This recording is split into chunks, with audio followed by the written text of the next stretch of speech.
마가복음 1장 14절에서 28절까지 제가 한번 봉독하겠습니다. 요한이 잡힌 후 예수께서 갈릴리에 오셔서 하나님의 복음을 전파하여 이르시되 때가 찼고 하나님의 나라가 가까이 왔으니 회개하고 복음을 믿으라 하시더라. 갈릴리 해변으로 지나가시다가 시몬과 그 형제 안드레가 바다에 그물 던지는 것을 보시니 그들은 어부라. 예수께서 이르시되 나를 따라오라. 내가 너희로 사람을 낚는 어부가 되게 하리라 하시니 곧 그물을 버려두고 따르니라. 조금 더 가시다가 세베대의 아들 야고보와 그 형제 요한을 보시니 그들도 배에 있어 그물을 깁는데 곧 부르시니 그 아버지 세베대의 품꾼들과 함께 배에 버려두고 예수를 따라가니라. 그들이 가버나움에 들어가니라. 예수께서 곧 안식일에 회당에 들어가 가르치심에 무사람이 그의 교훈에 놀라니 이는 그 가르치시는 것이 권위 있는 자와 같고 서기관들과 같이 아니함이라. 마침 그들의 회당에 더러운 귀신 뚫린 사람이 있어 소리질러 이르되 나사렛 예수여 우리가 당신과 무슨 상관이 있나이까? 우리를 멸하려 왔나이까? 난 당신이 누구인 줄 아노니 하나님의 거룩한 자니이다. 예수께서 보시자 이르시되 잠잠하고 그 사람에게서 나오라 하시니 더러운 귀신이 그 사람에게 경련을 일으켜 큰 소리를 지르며 나오는지라. 다 놀라 서로 물어 이르되 이는 어찌함이냐? 권위 있는 새 교훈이로다. 더러운 귀신들에게 명한즉 순종하는도다 하더라. 예수의 소문이 곧 온 갈릴리 사방에 퍼지더라. 아멘. 오늘 우리 마가복음 1장 14절부터 한번 보겠습니다. 14절에 요한이 잡힌 후에 예수께서 갈릴리에 오셔서 하나님의 복음을 전파하여 이르시되 때가 찼고 하나님의 나라가 가까이 왔으니 회개하고 복음을 믿으라 하시더라. 요한이 잡힌 후에 예수님께서 이제 갈릴리에서부터 복음을 전파하셨다 하는 것입니다. 요한이 잡힌 후라는 것은 이제 요한의 할 일이 다 끝나고 예수님께서 친히 이제 일하실 때가 되었다 하는 것입니다. 그래서 요한은 광야에 외치는 자의 소리요 주의 길을 예비하는 사자이기 때문에 이제 그의 할 일이 다 끝났고 예수님께서 친히 역사하시는 것입니다. 그때 예수님께서 갈릴리에 오셔서 하나님의 복음을 전파했다 하시는데 이 갈릴리에서부터 예수님께서 복음을 전파하신 것입니다.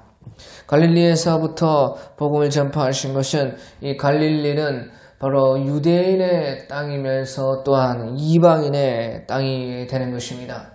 그래서 다른 성경에 이방의 갈릴리여 이사야서에 그렇게 말씀하신 것 같이 갈릴리는 유대인들의 땅이요 또한 이방인의 땅으로서 이 복음이 유대로부터 시작해서 이방인에까지 복음이 전파될 것이다. 그것을 미리 보여주는 것입니다. 그래서 예수님께서 갈릴리에서부터 유대 땅이면서 이방인의 땅인 그 유대인들과 이방인에게까지 다 복음을 전파하는 것이다. 그것을 말씀해 주셨습니다. 그래서 복음을 외치는데 주님께서 말씀하시기를 15절에 이르시되 때가 찼고 하나님의 나라가 가까이 왔으니 회개하고 복음을 믿으라 하시더라. 그렇게 전파를 하셨다는 것입니다. 때가 찼고 하나님의 나라가 가까이 왔으니 회개하고 복음을 믿으라. 그렇게 했습니다.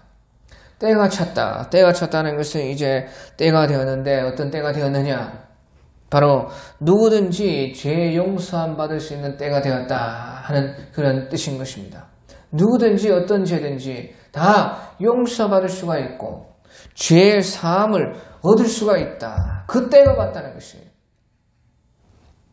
그래서 누구든지 이 복음을 믿을 수가 있다는 것이에요. 그러면서 하나님의 나라가 가까이 왔다. 하나님의 나라가 가까이 왔다는 것은 이제 곧 심판이 가까이 왔다는 것입니다. 하나님의 심판의 때가 왔으니까 누구든지 죄 용서함 받을 수 있는, 죄 사함 받을 수 있는 때가 찼는데 또한 하나님의 나라가 가까이 왔다. 하나님의 심판이 가까이 왔다. 그러니까 회개하고 복음을 믿어라 하는 것입니다. 회개하는 것은 심판에서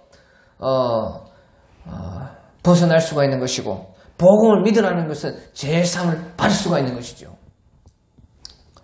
그래서 때가 찼고 하나님의 나라가 가까이 와서 회개하고 복음을 믿으라. 복음이라는 것은 곧 우리의 어떤 죄도 예수님께서 대신해 주신다 하는 것이 복음이기 때문에 회개하고, 먼저 회개하라는 것은 먼저 자기의 죄를 알아야 되고, 자기가 그 죄에서 벗어나고 싶은 소망이 있어야 된다는 것입니다.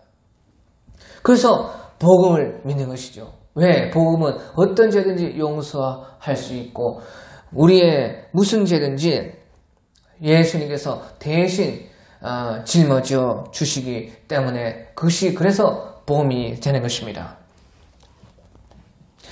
그러면서요, 이 일을요, 예수님께서 혼자 하신 것이 아니라 많은 일꾼들을 부르신 것입니다. 우리가 마태복음 9장 37절 38절 같은 데 보면, 이에 제자들에게 이르시되 추수할 것은 많되 일꾼이 적으니 추수하는 주인에게 청하여 추수할 일꾼들을 보내어 주소서 하라. 그렇게 말하신 것처럼 주님께서 이 복음의 일꾼들을 부르셨다 하는 것이에요. 그래서 그것이 16절 갈릴리 해변으로 지나가시다가 시몬과 그 형제 안드레가 바다에 그물 던지는 것을 보시니 그들은 어부라. 어부를 부르셨다는 것이에요. 복음의 일꾼들을 부르시는데 주님께서 어부들을 일꾼으로 부르신 것입니다. 이 어부들을 가장 먼저 부르신 것은요, 어부를 부르는 그 어부의 그 일이요, 사람을 구원하는 데에서요, 사람을 구원하는 일이요, 바로 어부가 하는 것처럼 물고기를 잡는 것과 같기 때문에 이 어부를 부르신 것입니다. 사람을 구원하는 일이 바로 어부가 물고기를 잡는 것과 같다. 그래서요, 이 어부가 바다에서 고기를 잡으려고 하면요, 아주 부지런해야 되는 것입니다. 부지런히 바다에 나가가지고 그물을 던져야 되는데, 그런데 그것이 자기 마음대로 되는 것이 아니라 그날의 운에 따라서, 그날의 하늘의 그 섭리에 따라서 되는 것이에요.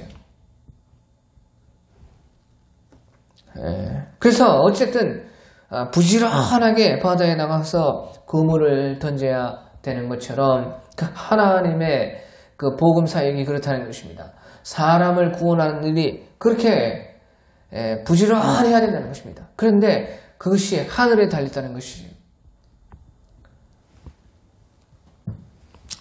잡힐 수도 있고 안 잡힐 수도 있는데 어쨌든 부지런하게 나아가야지만 하나님의 그 섭리를 만날 수가 있는 것입니다. 그러면서 또 이 어부의 그 고기 잡는 일이요, 그렇게 즐겁고 보람찬 일이기 때문에 그것이 바로 사람을 구원하는 일과 같다는 것이죠. 어부는 부지런해야 되고, 또한 그 하늘의 섭리에 따라서 그날의 운에 따라서 그 고기를 잡았을 때에 그 참 너무나 기쁜 일이고 그것이 보람찬 일이라는 것이에요. 그런 것처럼 사람을 구원하는 일도 부지런해야지 하나님의 그 섭리를 만날 수가 있고, 또한 그것보다 기쁜 일이 없다는 것이죠. 자기의 부지런함과 하나님의 섭리가 함께 만나야지만 될 수 있는 그런 일이기 때문에 그만큼 보람차고 기쁨이 되는 일이 없는 것입니다. 그것이 바로 사람을 구원하는 일이라 하는 것이에요. 그래서 누가복음 15장 8절에서 10절 같은 데 보면요. 누가복음 15장 8절에서 10절 같은 데 어떤 여자가 10드라크마가 있는데 하나를 잃으면 등불을 켜고 집을 쓸며 찾아내기까지 부지런히 찾지 아니하겠느냐. 또 찾아낸즉 벗과 이웃을 불러 모으고 말하되 나와 함께 즐기자. 이런 드라크마를 찾아내었노라 하리라. 내가 너에게 이르노니 이와 같이 죄인 한 사람이 회개하며 하나님의 사자들 앞에서 기쁨이 되느니라. 이와 같이 죄인 한 사람이 회개하면 하나님의 사자들 앞에서 이렇게 기쁨이 된다는 것입니다. 10드라크마가 있었는데 하나를 잃었는데 그것을 찾아내기까지 부지런히 찾았다는 것이에요. 반드시 찾아낼 수 있다 하는 긍정적인 생각을 가지고 찾아내기까지 부지런히 끊임없이 부지런히 찾았다는 것이에요. 그래서 찾아냈다는 것이에요. 찾아내니까 벗과 이웃을 불러 모으고 나와 함께 즐기자. 이런 드라크마를 찾았노라. 그렇게 기쁘다는 것이에요. 그와 같이 이 사람 구원하는 일은 바로 그런 것이다 하는 것인데 그 일이요 어부의 일과 참 비슷한 것입니다. 그래서 예수님께서 17절 18절에 이르시되 나를 따라오라 내가 너희로 사람을 낚는 어부가 되게 하리라 하시니 그 그물을 버려두고 따르니라. 사람을 낚는 어부가 되게 해준다는 것입니다. 그 어부들은 곧 그물을 버려두고 따라가니라. 고기 잡는 것도 이렇게 보람차고 즐겁고 좋은데 사람을 낚는 어부가 되면 얼마나 좋을까.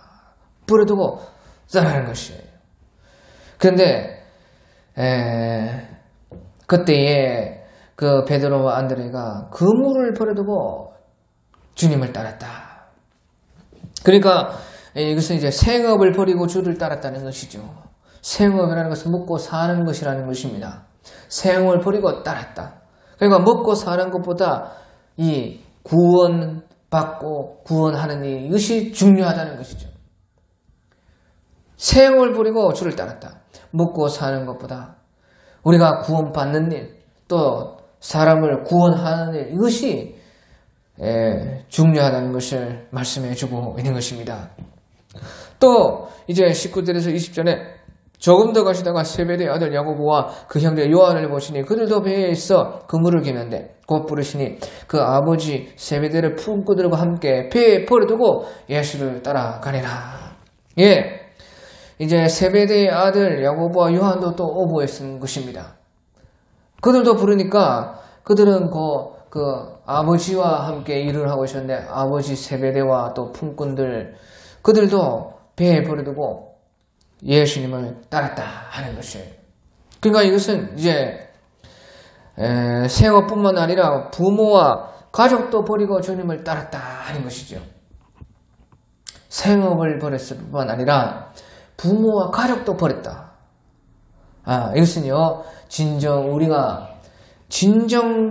우리의 가족은 바로 구원받은 사람들과 우리가 구원하는 사람들이 우리 진짜 가족이라는 것을 말해주는 것이에요. 세베대와 그 품꾼들과 배를 다 버려두고 주를 따랐다. 생업보다 먹고 사는 것보다 중요한 것은 우리가 구원받는 것, 또 다른 사람 구원하는 것이고, 또 우리의 진정 가족이 누구냐, 부모가 누구냐, 그것은 바로 우리가 함께 구원받는 사람들, 우리가 구원하는 사람들, 그 사람들이 진짜 우리 가족이요, 부모요, 형제요, 친구라는 것입니다.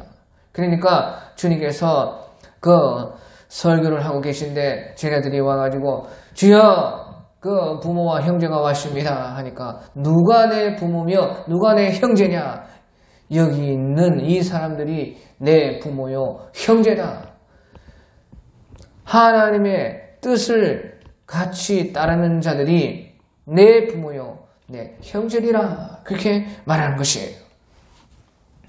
그래서 우리의 삶이, 우리 인생이 다 이 구원의 중심이 맞춰져야 된다는 것입니다. 구원이 우리 삶의 가장 핵심이요 중심이다. 그것을 가르쳐주고 있는 것입니다.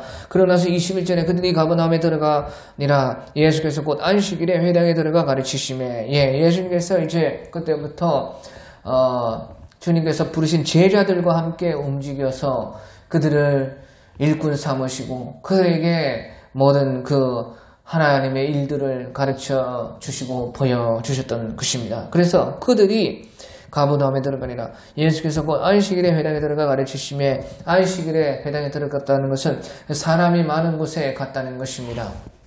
사람들이 그때 안식일에 모이기 때문에 먼저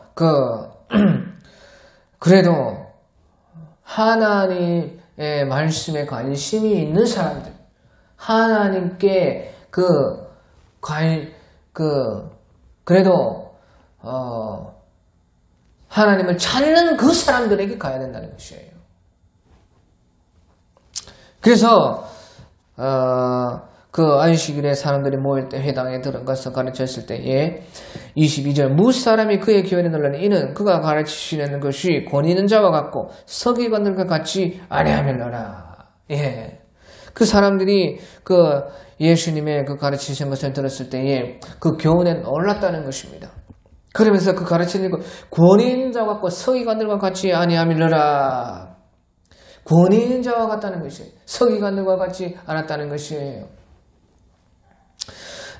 그래서 이 권위 있는 자와 같다 하는 이 말씀은요, 예수님의 말씀이 순종하고 싶은 그 감동이 일어나는 말씀이었다는 것이에요. 권위 있는 자와 같다. 권위 있다는 것은 그 말을 했을 때 저 말은 들어야 되겠다.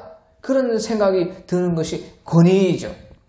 우리가 권위 있는 사람들 말을 딱 들으면 저 사람 말은 권위가 있으신 사람의 말이니까 들어야 된다. 이런 생각을 하는 것입니다. 그런 것처럼 예수님의 말씀이 권위와 같고 저 말씀은 순종해야 되겠다. 순종하지 않으면 안 되겠다 하는 그런 감동이 막 오는 그런 말씀이었다. 서기관들과 같지 않아요. 서기관들은 자기들끼리 아는 소리만 하고 맞는 말만 하고 자기들은 그 책에서 배운 말들만 하고 권세가 없다는 것이에요. 다 좋은 말이고 다 맞는 말인데 하나도 듣고 싶은 생각이 감동이 하나도 안 온다는 것입니다.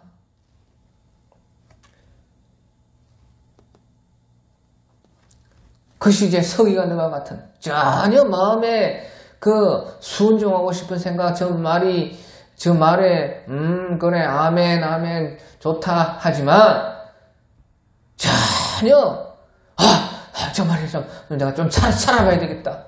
저 말씀대로 좀 그래도 해봐야 되겠다. 감동이 온다. 그런 생각이 전혀 없는 그냥 지금 이 세대의 그런 말씀들과 같다. 그것이 서기관들과 같은 말인데 예수님의 말씀이 권위자와 같고 서기관들과 같지 않았다는 것입니다. 그래서 이제 그러고 있는데 23절 24절에 마침 그들의 회당에 더러운 귀신 들린 사람이 있어 소리질러 이르되 나사렛 예수여 우리가 당신과 무슨 상관이 있나이까 우리를 멸하러 왔나이까 나는 당신이 누구인 줄 아노니 하나님의 거룩한 자니이다. 그런 와중에요 그 가운데 이제 귀신 들린 사람들이 있었는데 그 귀신 들린 사람 속에 있는 귀신들이 예수님의 말씀을 듣고 먼저 떨고 예수님을 알아보았다는 것이에요. 그러니까 나는 당신이 누구인지 아노니 하나님의 거룩한 자니이다. 여기서 이제 귀신 들린 사람 속에 있는 귀신들이 먼저 떨고 예수님을 알아본 것은 바로 귀신들에게 예수님은 심판이 되시기 때문에 그런 것이에요. 그러니까 귀신들이 벌써 그것을 알고 자기들에게 예수님은 심판이 되니까 그것이 떨고 무서워서 그렇게 먼저 예수님을 보고 말을 하는 것입니다. 그러니까 우리가 당신과 무슨 상관에 우리를 멸하러 왔나이까?